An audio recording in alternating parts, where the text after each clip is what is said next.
Hello there, my name is Glenda Rivera, and I am starting a series on self-esteem and confidence, my experience, and this is part 2. And again, I don't have anything pre-planned for this session. I just figure that is something I need to continue do for my own healing and also for the benefit of you all that are watching me that like me, are either starting your journey on self-esteem and confidence, or are either there already doing the work, but some days you struggle so much that you think that you are point A again, just like I do. That's what I do this. And today I want to share with you a little bit more about me and about my journey to self-esteem and confidence. One of the things that also affects our self-esteem and confidence is culture.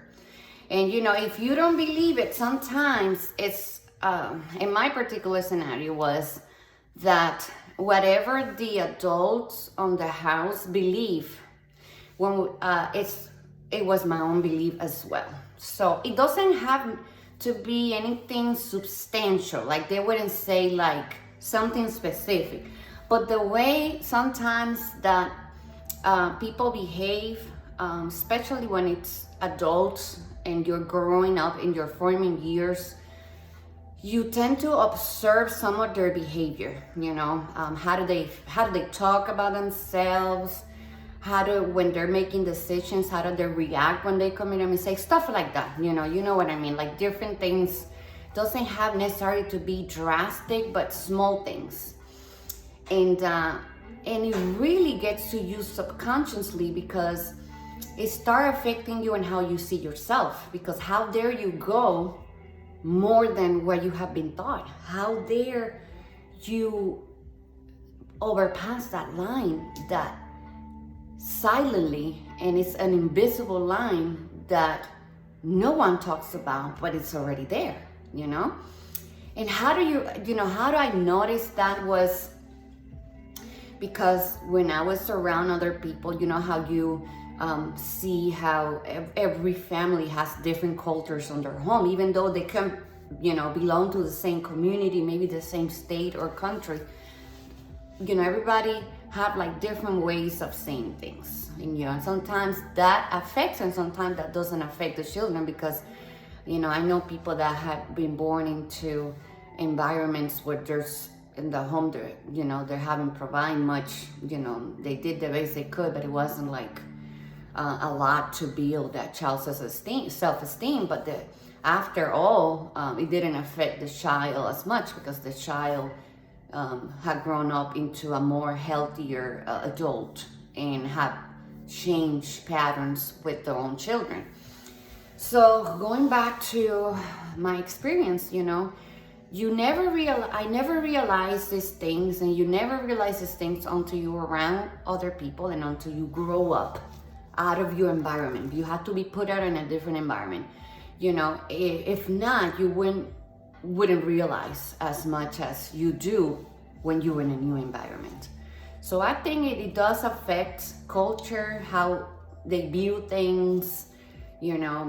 Our family is not this, our family is that, or we don't do this, we do that, and my children has to do this and has to do that, but has nothing to do really with you as a person, or with I as a person. Has really nothing to do of who we have to become, who we are, where we're gonna be. Have nothing to do with that. It's just stuff that somebody wrote for them as well, because no one is perfect. No one has a guide of how things should be, but somebody wrote that story also for them.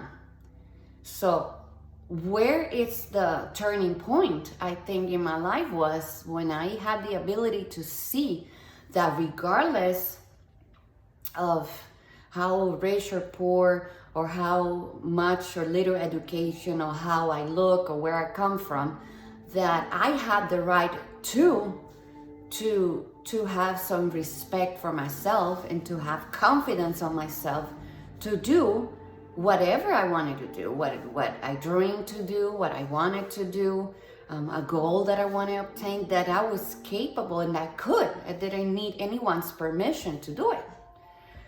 And that's really incredible. Why? Because not everybody reaches to that point where they do realize, they be like, okay, well, I have been taught this all my life, or, not necessarily verbally, but I had, my subconsciously, this is what I've been thinking about myself. And regardless of this and this and this and this, I can do that and that, A, B, C, D. So you can apply this on your own situation, that you have to come to a point where you have to realize, I need to get to see myself truly for who I am, and not where I come from, what I look like, where my parents are, how much money we have, how much money we don't have, stuff like that. Because coming from that point gave me the opportunity, because it was an opportunity that I had, a second chance to rethink, redo, refresh my way of thinking, and have the opportunity to grow up on that regard, and to accept everything that was handed to me and make the best out of it. Okay, so we may not have this and this and that, but we have this and this and this. We may not have a higher education, but we do have a way to talk to people. We may have a way of do stuff that other people cannot do as easy as we do. So I think we all have talents, and we have to come to the point, we all have gifts, that we realize indeed what we have, and to realize that, okay, then I don't have to define myself by these subconscious messages. And now I have to put the work to get the old thoughts out of my head and out of my system, put the new thoughts, which is I can do whatever it needs to be done, and I can have a healthy self-esteem, healthy confidence, which is trust. Just trust in yourself, that regardless of any factors, that you and I can achieve whatever we put our minds into, regardless if we're a woman, regardless where we come from and what part of the world we are, that we can also do whatever is that we want to do, whatever is on our hearts,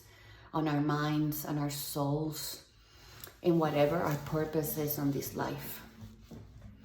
So that's how it happened to me. I noticed certain things that I have on my mind that weren't helping me at all, and they were positive for me. They were just tearing me apart, because every time I look to the right or to the left and I wanted to go one more step up, and whatever, it could be in anything. It doesn't have to be anything fancy or particular, but wanting something, not necessarily materialistic, but anything, and realizing, okay, I can do it regardless of this and this. Oh, that's great. So I start also talking to other people and seeing the same in other people, seeing other people's strengths, seeing other people's talents, other people's gifts, and start telling people, yeah, you can do it too. Oh yeah, you want to go to school? Yeah, you can. Oh, you want to do this? Regardless what they have told you, you can do it too. And I think that's wonderful, that I got that opportunity, and you get that opportunity on this lifetime, that we're still here, to realize that our self-esteem and our confidence does not come from behaviors of others, our culture, where we come from, or anything like that, but it's an inner source. It is a very individual thing. Until somebody point that out, or illuminate our path a little bit. And sometimes it just comes from somebody that we hear. It comes from something that we read, something that we see, anything, that a message that we receive, and then we're like, aha. And it's like, some people call it aha moment, I don't know. to me was like more like a big favor and a blessing to be able to realize that I too could do well, being a mom, being a wife, not being a mom, not being a wife, whatever it's that I needed to do, I could also do it, and you can also do it too. So I'm happy that I can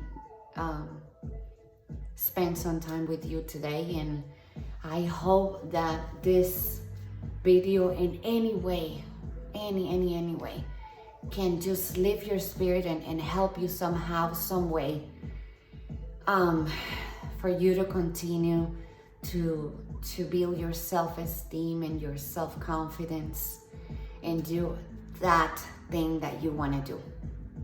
So I love you. God bless you. Have a wonderful day. This is Glenda Rivera, and I'll see you next time. Have a wonderful day. Bye.